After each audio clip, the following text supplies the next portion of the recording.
Let's come back to that aspect of peace, and the NCIC and NTV, the Nation Media Group, and various other stakeholders have come together promoting peace, particularly in the last few days, holding a peace caravan, and that event culminated today in Nakuru County with a peace concert. Nakuru is in fact a very symbolic venue, yes. And the point of this concert was to rally the youth and urge them to be peaceful before, during and after the elections. But talk us through the significance of that region. That Nakuru, you know, is an example of what Kenya can actually be. A melting pot, a cosmopolitan county, just like Nairobi, Kajiado, Naroko, Busia, you know, Isiolo. These are Mombasa. These are the county which are the best example of what we can be as a people, because all the Kenyans are there. But they also have the potential now of exploitation by politicians, exploiting our ignorance. Because of that mix, they have that potential. But the beauty of those peace caravan is educative, is education. Because if you look like the Jubilee administration was headed by President Kenyatta, who is a Kikuyu. But the Kikuyus have been suffering with us.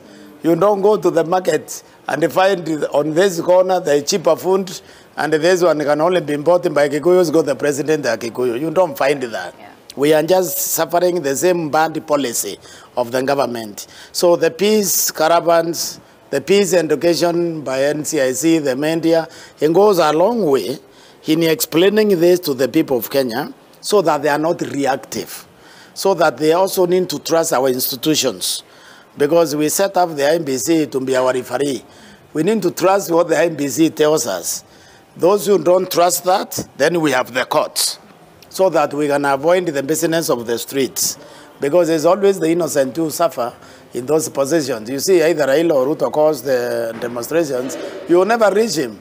They are surrounded by importing guns.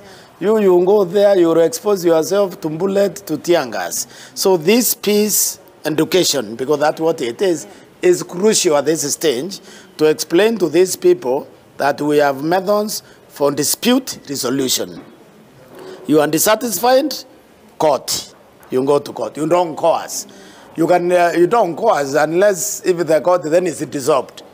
And the court will not be dissolved. The court there, we have seen that the court work. So that is one value of these peace caravans, explaining to Kenyans so that they understand. Because sometimes what bothers is ignorance. It's also a lack of understanding even how government works. Because I've seen when I was a commissioner, even the conflict between the communities, Turkana and the Pokot, somebody will cross over, steal a cow or kill somebody.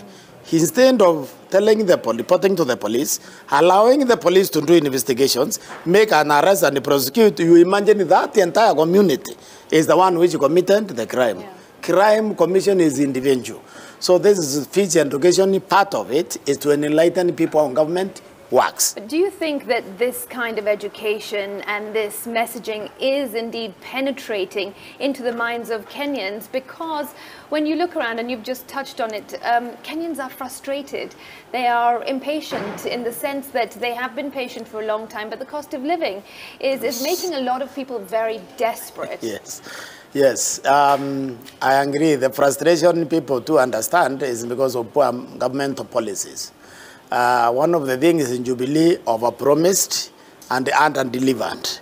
That is frustrating everyone. In fact, that's why you even see the support for UNDA, for example, is quite a bit in central region because of those frustrations.